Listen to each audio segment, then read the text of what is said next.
পড়তে থাকেন, অসুবিধা নেই।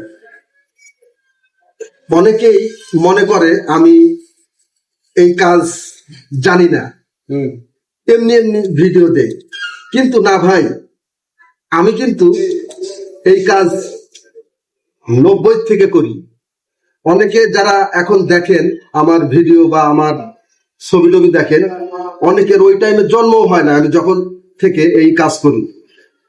এটা একটা জেনারেটরের রোটর কয়েল, আর আমি যেটা ওয়ার্নিং করতেছি এটা হচ্ছে এক্সাইটার রোটর কয়েল। এখান থেকে কারেন্ট অতি ফাস্টে উৎপাদন হবে।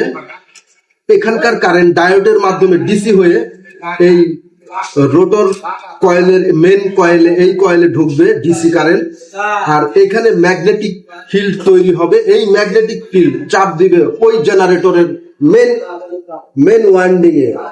যখন চাপ দিবে তখনই অণু পরমাণু বের হয়ে আসবে তার দিয়ে।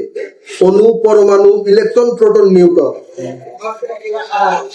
এখন অনেকেই এটা মনে করে যে আমি এই কাজ জানি না, বুঝতে পারছেন?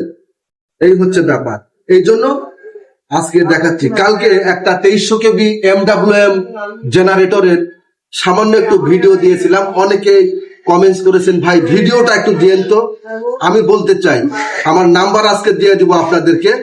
যদি জেনারেটর এবং মোটর নিয়ে কখনো মুশকিলে পড়েন, আমি সাধারণ একটা মানুষ, আমাকে অবশ্যই জানাবে।